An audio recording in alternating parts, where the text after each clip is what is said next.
दोस्तों आप सभी का स्वागत है हमारे यूट्यूब चैनल टीसीएस में। तो अब हम देखने वाले हैं यहाँ पर एमसीक्यू क्वेश्चंस की लेवल 2। ओके, तो यहाँ पर हम मैक्सिमम क्वेश्चंस जो देखेंगे वो रैंडमली जावा के हर टॉपिक से होगा। तो चलिए स्टार्ट करते हैं। तो यहाँ सबसे पहली क्वेश्चन ये है कि which of the following option lead to the portability and security of Java. Okay, तो यहाँ पे पोर्टेबिलिटी और सिक्योरिटी ऑफ जावा इसमें से कौन से ऑप्शन होंगे। ओके, तो सबसे पहली पॉइंट यहाँ ये है byte code is executed by JVM. Okay, second point यहाँ ये है the applet makes the Java code secure and portable.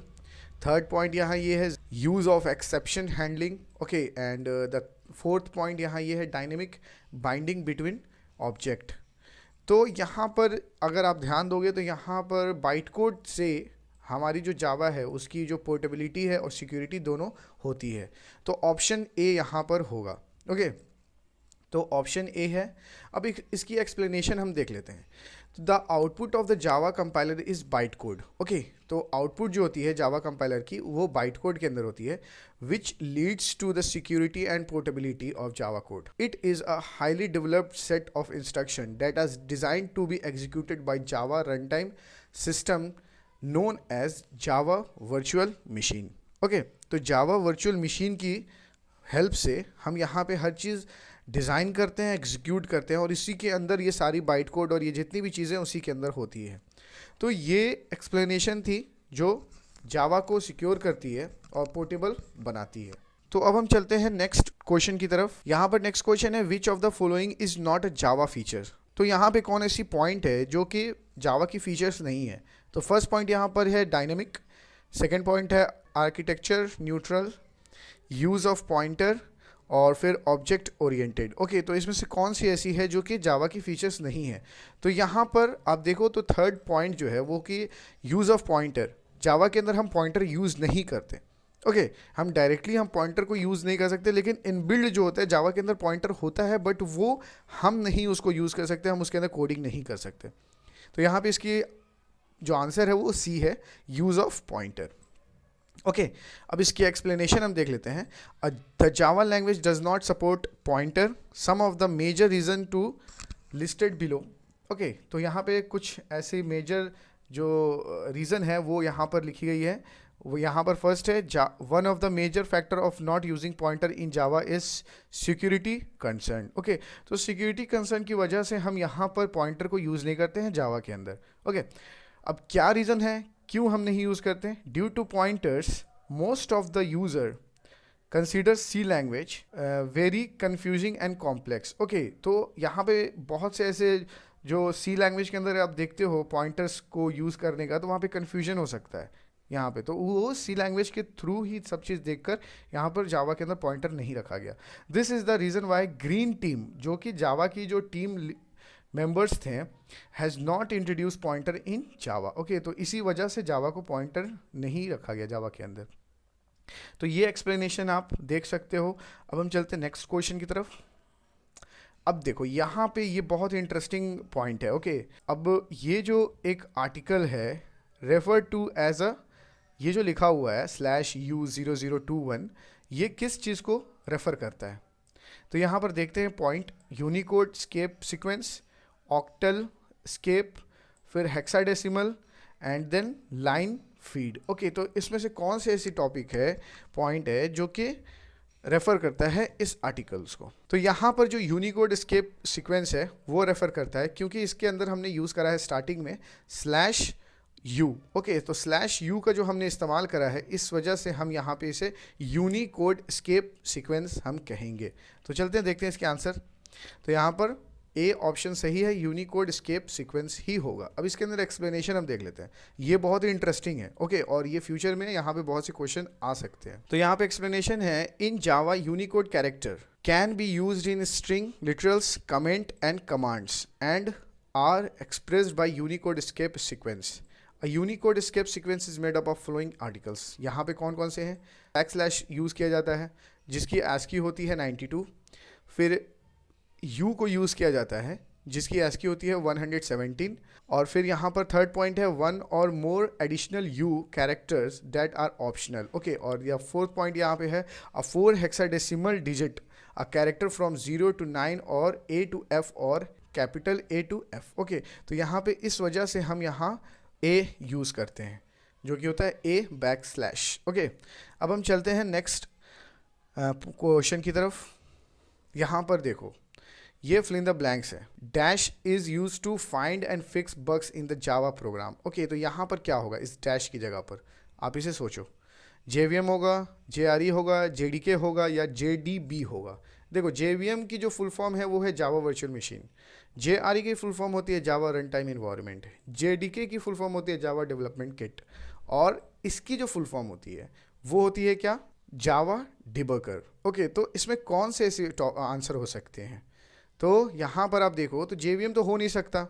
Okay, JRE भी नहीं हो सकता क्योंकि ये जावा रन टाइम इन्वायरमेंट है। फिर JDK जावा डेवलपमेंट किट इसके अंदर रखा जाता है। बट आप इसके नेम के फुल फॉर्म से आप पकड़ सकते हो, JDK JDB हो सकता है। क्यों? क्योंकि इसे हम बोलते हैं जावा डिबगर। तो यहाँ पे जो इसकी फोर्थ पॉइंट है जो कि है D, वो सही होगा। तो यहाँ पर देखो D हमारी सही आंसर है। अब यहाँ पर इसकी एक्सप्लेनेशन आप देख लो थोड़ी बहुत। A Java debugger is a command line Java debugger that debugs the Java class. Okay, it is a part of a Java platform debugger architecture. Okay, इसे शॉर्ट में बोलते हैं JPDA, that helps in inspection and debugging of a local और remote Java virtual machine, जिसे हम कहते हैं JVM। Okay, तो इस वजह से ये हम यहाँ पर JDB यूज़ करते हैं जावा डिबगर। ओके, तो चलते हैं हम नेक्स्ट क्वेश्चन की तरफ। विच of the following is a valid declaration of a character. Okay, या कैर। ओके, तो यहाँ पे कौन सी यहाँ पर होंगी, यहाँ पर देख लो आप। तो यहाँ पर ऑप्शन 1 है कैर, CH वेरिएबल नेम है, एंड यहाँ पर दिया गया है /UTEA। ओके, और फिर यहाँ पे TEA है, फिर यहाँ पे U0223 है, फिर यहाँ पे /IT है। ओके, तो इसमें से कौन से सही होगा, इन सभी में से कौन सही होगा? आप इस पर ज़्यादा अगर ध्यान दोगे तो अभी जो भी मैं क्वेश्चंस मैं बताया हूँ उसमें एक जगह पे यहाँ पर आपने ऐसा कुछ देखा होगा, तो आप इस पे ध्यान दो और ये क्या आंसर यहाँ पे सही होगी। तो जब भी हम कैरेक्टर्स को डिक्लेयर करते हैं, valid declaration of a character हम अगर करते हैं, तो वहाँ पे हम /U का इस्तेमाल करते हैं। हम यहाँ पर ये सारी चीज़ नहीं करेंगे। पहली बात, /U का ये डिक्लेरेशंस ऑफ कैरेक्टर इसे हम करते हैं। ये स्लैश यहाँ पर T है सिर्फ ये, तो ये एक वैलिड डिक्लेरेशन ऑफ कैरेक्टर नहीं होगा। ओके, फिर यहाँ थर्ड पॉइंट में आप देखो तो U0223 यहाँ पर हमने सिंगल कोड का इस्तेमाल नहीं किया है, यहाँ पे सिंगल कोड नहीं लिखा हुआ है, तो ये तो होगा नहीं। ओके, और फिर I अगर यहाँ लिखा गया /I और फिर T, तो ये भी नहीं होगा। तो चलिए इसकी आंसर हम देख लेते हैं।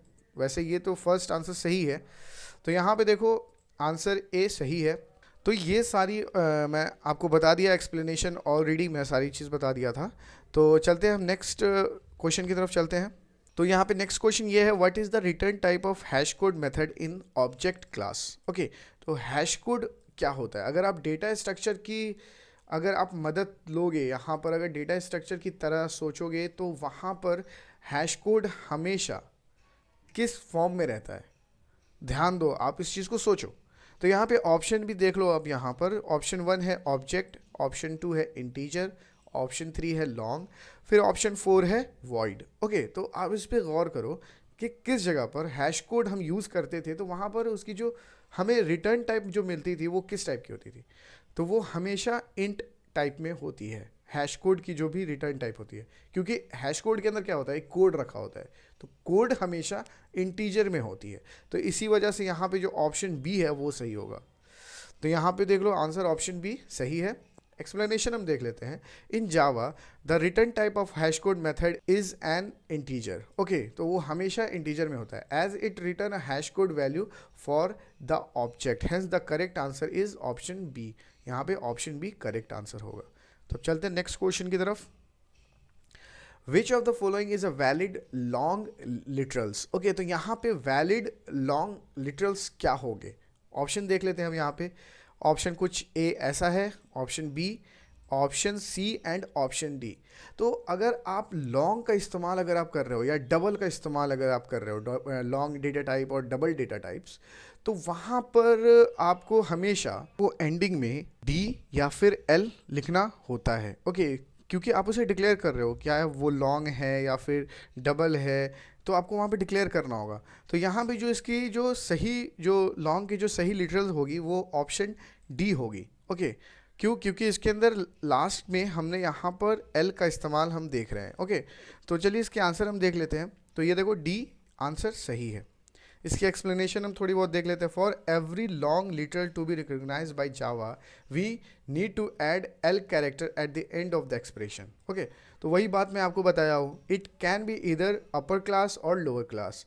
तो इसमें कोई ज़रूरी नहीं है कि आप यहाँ पे अपर एंड लोअर क्लास नहीं यूज़ करोगे या फिर अपर ही यूज़ करोगे, लोअर नहीं यूज़ करोगे। आप दोनों भी यूज़ कर सकते हो। However it is recommended to use upper class character instead of lower class because the lower class characters is hard to distinguish from the upper class I character. Okay, तो यहाँ पे ज़्यादातर रिकमेंड ये किया जाता है कि आप कैपिटल L वहाँ यूज़ किया करो, क्योंकि जब आप स्मॉल l की इस्तेमाल आप करोगे ना तो L और I हमेशा थोड़ी बहुत एक जैसे दिखती है, तो आप देखना वहाँ पे कन्फ्यूजन हो सकती है।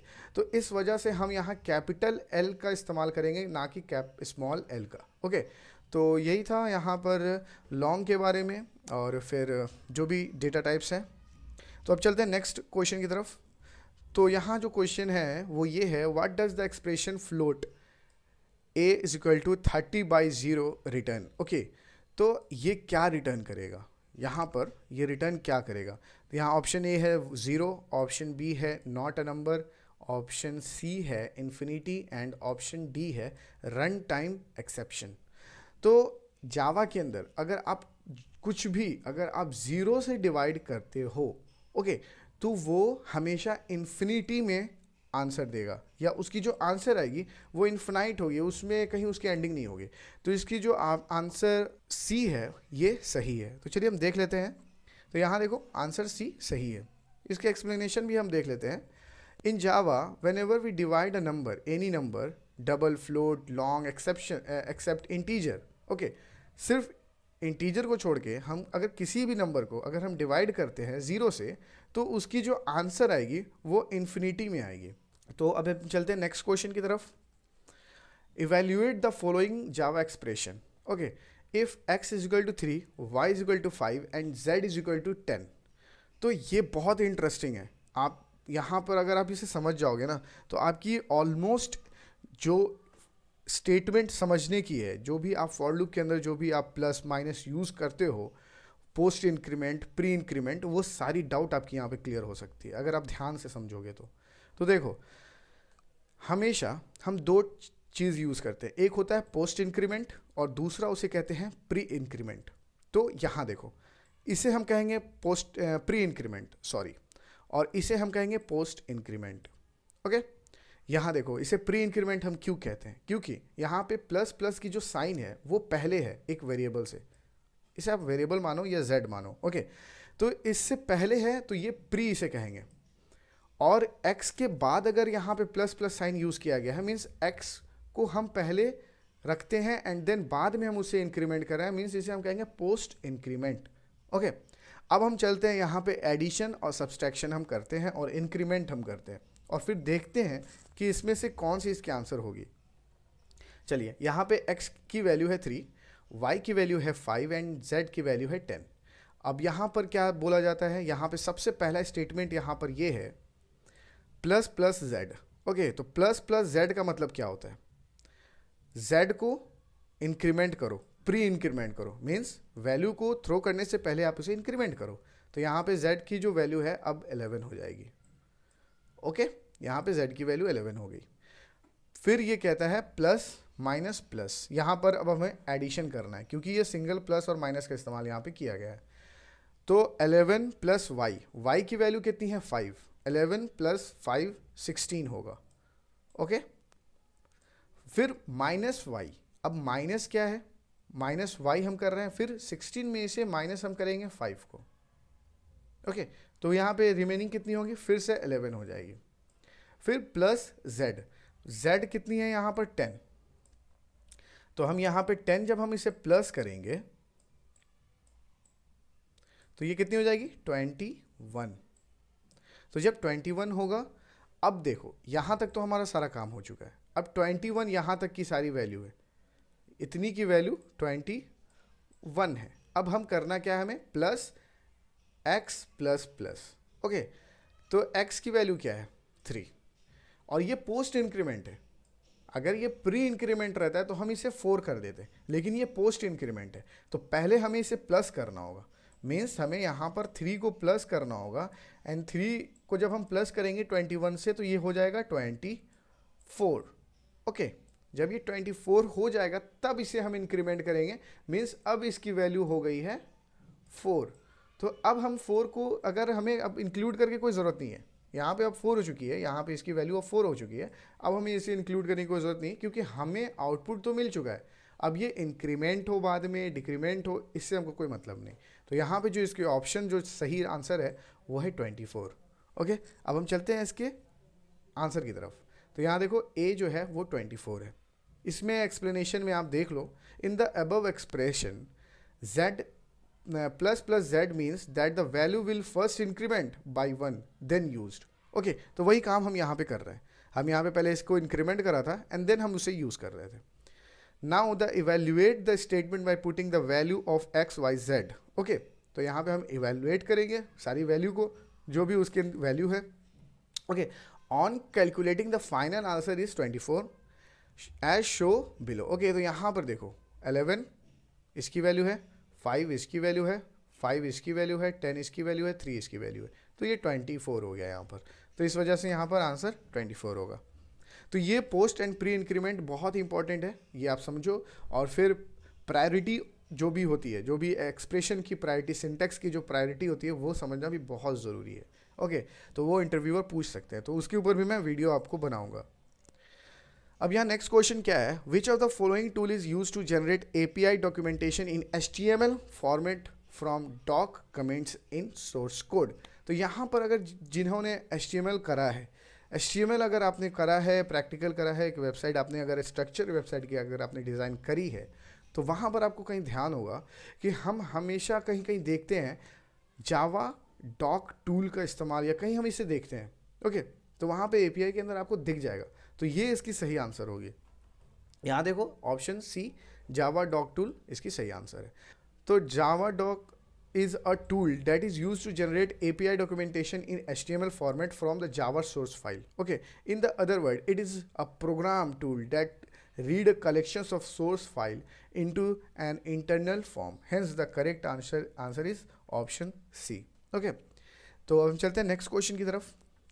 Which of the following create a list of 3 visible item and multiple selections ablet? Okay, तो यहाँ पे कौन सी होगी? यहाँ पर आप देखो तो ये सिंटेक्स सही है, या ये सिंटेक्स सही है, या फिर ये सिंटेक्स सही है, या फिर ये सिंटेक्स सही है। तो अगर मेरी मानो तो यहाँ पर ये सिंटेक्स भी जो ऑप्शन है वो सही है। किस वजह से है? क्योंकि हम यहाँ पर हमें मल्टीपल सेलेक्शन करना है, तो ये तो फॉल्स नहीं होगा, यहाँ पे फॉल्स तो हो नहीं सकता। और ये सिंटेक्स पहली बात गलत है, क्योंकि हमें यहाँ पे हमेशा नंबर ऑफ रो को पहले फेच करना होता है, उसके बाद से उसे बताना होता है क्या वो ट्रू है या फॉल्स है, मीन्स उसमें मल्टीपल सिलेक्शन होगा या नहीं होगा। तो यहाँ पे ये पहली बात तो गलत है, इसे कट कर दो। ऑप्शन बी देखो, ऑप्शन बी में ये सही जाता है, क्योंकि हमें 3 रो विजिबल करना है। ओके, और फिर यहाँ पे मल्टीपल सेलेक्शन है, तो अगर हमें 3 रो तो विजिबल करना है और यहाँ पे ट्रू है, मल्टीपल सेलेक्शन ट्रू है, हम यहाँ पे मल्टीपल सेलेक्ट कर सकते हैं। अगर यहाँ फॉल्स होता तो हम नहीं कर सकते। तो ये अभी तक सही दिख रहा हमें। अब यहाँ देखो, यहाँ पे ट्रू है, वही यहाँ पर हो रहा है जो फर्स्ट ऑप्शन में, वही थर्ड ऑप्शन में है, तो ये भी गलत है। और फिर ऑप्शन डी जो है वो 3 है और फॉल्स है। तो यहाँ चलो यहाँ तक तो सही जा रहा है, बट फॉल्स है। यहाँ पे मल्टीपल सेलेक्शन बोला जा रहा है क्वेश्चन के अंदर, और यहाँ पे इसे फॉल्स किया गया, तो ये भी नहीं होगा। तो यहाँ पे हमारी जो आंसर होगी वो बी होगी। तो आंसर बी हमारी यहाँ पे सही है। अब यहाँ एक्सप्लेनेशन में देख लेते हैं। From the above statement the new list 3 true is a correct answer. This is because of the constructor type to create a list of 3 visible item along with the multiple selection ablet, we have to use the following constructor of the list class. Okay, तो यहाँ पे ये important point यहाँ पर। Okay, आप इसे देख लोगे तो समझ जाओगे। देखो यहाँ पे क्या लिखा हुआ है, लिस्ट है, उसके अंदर हमने यूज़ करा है इंट रो, और फिर यहाँ पे बूलियन बताया गया है हमें। बूलियन मीन्स यहाँ पे ट्रू होगा या फॉल्स होगा। तो इंट रो के अंदर हमें कितनी रो फेच करनी है, और फिर बूलियन या तो वो ट्रू है या फॉल्स है। ओके, तो ऐसा सिंटेक्स होना चाहिए। तो हम चलते हैं नेक्स्ट क्वेश्चन की तरफ। विच of the following for loop declaration is not valid. तो यहाँ पर देखो क्वेश्चन तो आसान है, ये सारी चीज़ हमें आसान दिख रही है, बट यहाँ पे जब हम देख लेंगे ना, जब हम सारे ऑप्शन को एक साथ देखेंगे तब कन्फ्यूजन क्रिएट हो सकता है। ओके, तो यहाँ पे आप देखो कौन सी आंसर यहाँ पे सही है, या फिर डिक्लेरेशन जो है फॉर लूप की वो गलत है। ओके, वैलिड नहीं है। तो यहाँ पे ऑप्शन ए वैलिड नहीं है, क्योंकि आई डिवाइडेड बाई 9 डायरेक्टली आप नहीं कर सकते। ओके, आपको ऐसा करना होगा, i equals to I divided by 9, ऐसा आप कर सकते हो। ओके, ऐसा आप कर सकते हो, आप डायरेक्टली नहीं कर सकते। तो ये सबसे पहले ये ही गलत हो जाता है। बट अगर आप ऑप्शन में सारे को अगर देखोगे तो कन्फ्यूजन क्रिएट हो सकता है। तो आप इसे ज़्यादा ईजी मत समझना, यहाँ भी बहुत लोग मिस्टेक कर देते हैं। ओके, अब देख लेते हैं आंसर। आंसर वही है, यहाँ पर देखो आई डिवाइडेड बाई 9, तो यहाँ पर the first option is not valid declaration as I divided by 9 is not declared correctly. The correct answer will be I is equal to I divided by 9। तो ये इसकी सही आंसर है। अब हम चलते हैं नेक्स्ट क्वेश्चन की तरफ। Which method of the class dot class is use to determine the name of a class represented by the class object as a string. Okay, तो यहाँ पे इसकी आंसर क्या होगी, गेट क्लास होगी, इंटर्न होगा, या फिर गेट नेम होगा, फिर या टू स्ट्रिंग होगा। तो यहाँ पे हम देख लेते हैं इसकी आंसर। यहाँ पे देखो गेट नेम हम यूज़ करेंगे। ओके, तो ये इसकी सही आंसर होगी।